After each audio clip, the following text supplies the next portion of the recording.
Start করছেন। নমস্কার, আমি তাপস কুমার সাহা, একজন ফিজিওথেরাপিস্ট, এমপিটি।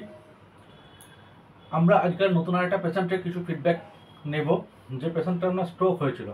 সাধারণত স্ট্রোক হলে সকলে বলে যে স্ট্রোক সম্পূর্ণরূপে সুস্থ হয় না, কিন্তু আমি বলি 100% হয়, সম্পূর্ণরূপে সুস্থ হয়। সঠিকভাবে, সঠিক নিয়মে, সঠিক পদ্ধতিতে যদি ফিজিওথেরাপি করা হয়, যে কোনো স্ট্রোকের পেশেন্টই সুস্থ এবং স্বাভাবিক লাইফ লিড করতে পারবে। স্ট্রোক হওয়ার মোটামুটি 5 থেকে 7 দিন পর যদি আমরা শুরু করি, মিনিমাম 7 থেকে 10 দিন বা 12 দিনের মধ্যে একটা পেশেন্ট হাঁটতে শুরু করে। তো আজকে আমরা সেরকমই আরেকটা কাটোয়ার পেশেন্ট, তার সম্পর্কে কিছু জানবো। বাবা, আপনার নাম? কেশব দাস। কেশব দাস। আপনার বাড়ি কোথায়? পানোহাট। পানোহাটে কোথায়? হ্যাঁ, চরপানোহাট। চরপানোহাট। তো আপনার কি হয়েছিল? স্ট্রোক হয়েছিল। আপনার স্ট্রোক হয়েছিল কত তারিখ হয়েছিল?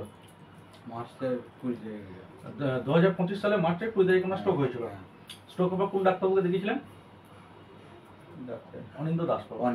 অনিন্দ দাসবাবুকে দেখিয়েছিলেন এবং আপনাকে সাহেব নিয়ে এসে আমার কাছে দিয়ে গেছিল। ঠিক আছে। তো যখন আপনার প্রথম স্ট্রোক হয় তখন আপনি কি করতে পারছিলেন আর কি করতে পারছিলেন না? যখন স্ট্রোক হয় তখন তো কিছুই করতে পারছি না। আপনার কোন দিকটা হয়েছিল? ডান সাইডটা। ডান সাইডটা। তা মানে এই ডান দিকটা, ডান হাত ডান পা, তাই তো? তো আপনি আমাদের চেম্বারে, স্বাস্থ্য আকু এবং ফিজিওথেরাপি চেম্বারে আসার পর আপনাকে তো টোটো করে নিয়ে আসতো, আপনার ছেলে, আপনার মেয়েও নিয়ে এসেছিল। তো তখন তো তারা ধরে চাগিয়ে নিয়ে আসতো, এসেছিল তো? তো এখন তো আপনি একা আসছেন আমাদের চেম্বারে, একা আসছেন, এখন তার কেউ সাথে আসছে না। তো আপনি আমাদের এখানে ফিজিওথেরাপি করার কদিন পর থেকে মোটামুটি দাঁড়াতে বা হাঁটতে পারছেন? 4-5 দিনের পর থেকে।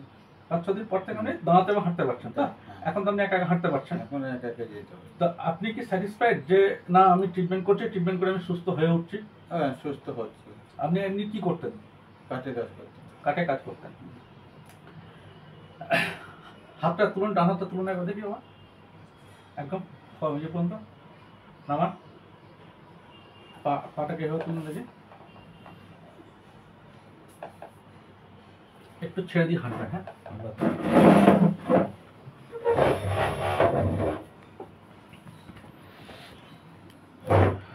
চলুন বাইরে চলুন, হাঁটুন।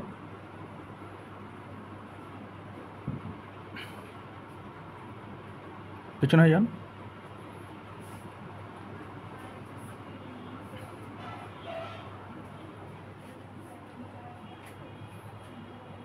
আসুন।